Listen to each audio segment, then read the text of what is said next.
quand on remplace x par 2,0.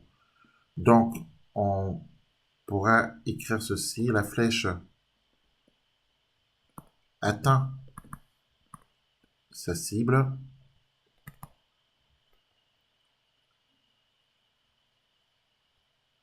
quand x égale 2,0 mètres et que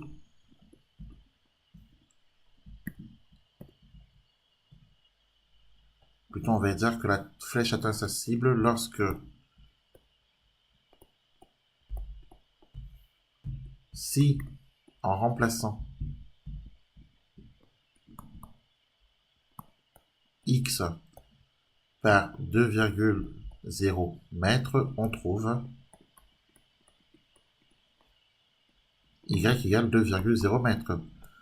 Sinon, dans le cas contraire, elle n'atteint pas sa cible. Voilà, on pourrait écrire ça comme ça.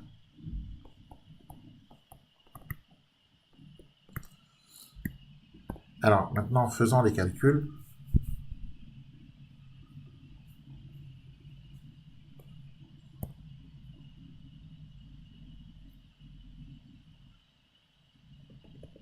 Y égale moins 1,5. Donc, fois G, G c'est 9,8. Hein. Fois 2,0 au carré, divisé par V0 qui est de 10 au carré. Alors, on prend sa calculatrice et on trouve que Y c'est moins 0,20 mètres. Or, moins 0,20 n'est pas égal à 2,0.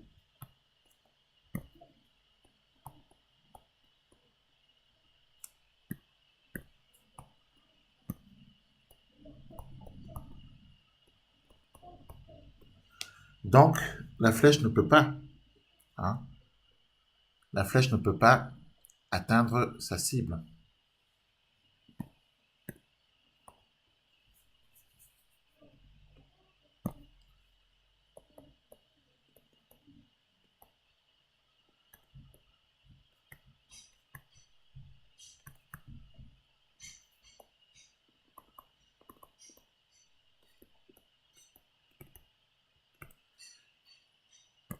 Voilà, il y a une autre façon de traiter ça bien entendu. Il y a une autre façon de montrer que la flèche ne peut pas atteindre sa cible, c'est de regarder l'équation de la trajectoire. On a l'équation d'une parabole.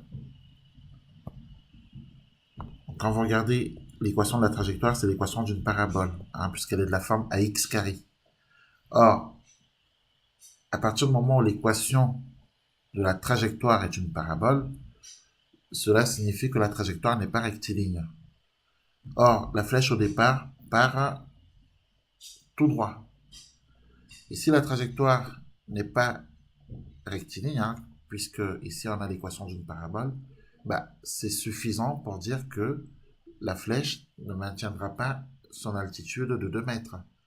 Donc, de 2 mètres par rapport au sol. Donc, elle n'atteindra pas sa cible. Donc, on peut aussi répondre à cette question de cette façon-là. Et on va l'écrire ça. Donc, on va dire que la trajectoire, l'équation de la trajectoire est une parabole. Hein, on va l'écrire comme ça.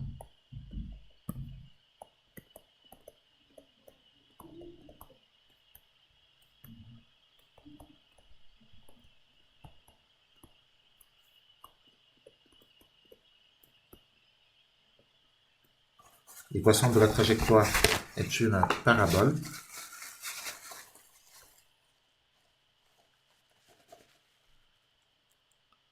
Donc,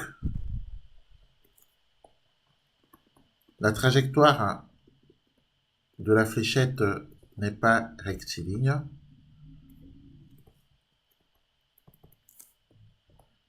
C'est peut-être la réponse la plus rapide d'ailleurs et la mieux adaptée, je pense. Donc la trajectoire de la fléchette n'est pas rectiligne, hein, puisqu'on a dit que c'est une portion de parabole. Donc du coup, la fléchette ne peut pas atteindre le centre de la cible.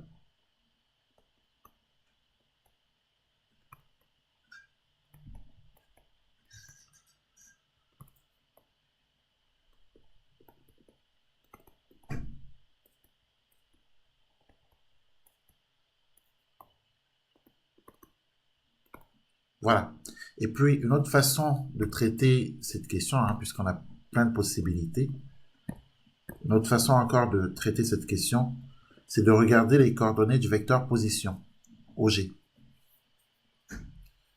et de voir que la composante y du vecteur position dépend de t, ici.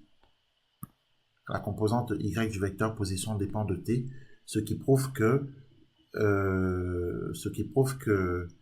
la fléchette ne maintient pas une altitude constante tout au long de son mouvement.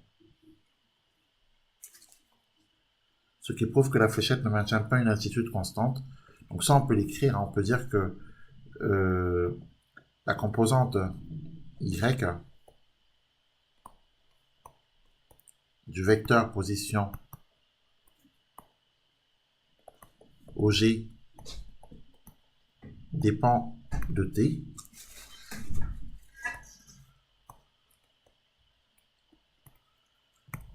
Ce qui prouve que la fléchette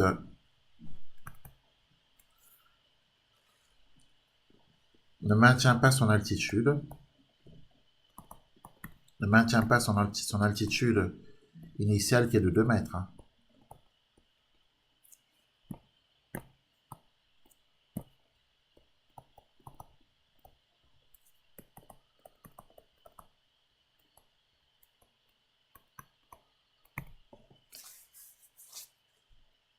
Elle ne peut donc pas atteindre le centre de la cible.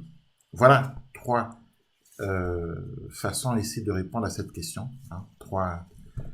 Trois méthodes pour s'en sortir. Bien sûr, il ne faudra rédiger que l'une des 3. Et celle que je choisis, c'est bien sûr celle-ci. Voilà. Après, à la question, à quelle distance du centre C de la cible arrivera-t-elle? Il faut savoir que la flèche atteint la cible quand x égale 2,0 m. On a même déjà fait le calcul tout à l'heure. On va l'écrire quand même.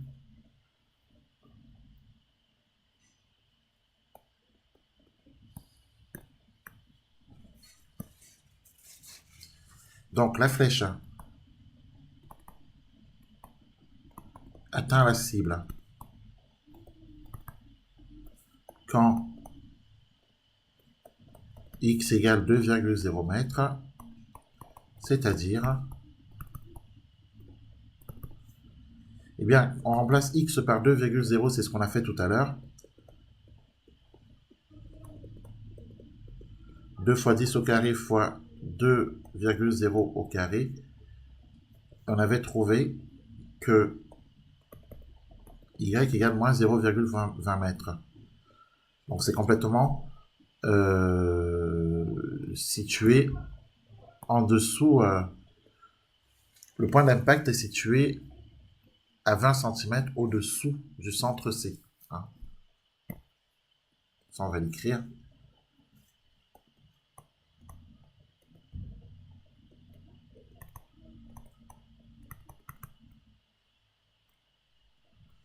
Bon, le point d'impact, donc là où la flèche finit sa course, hein, est situé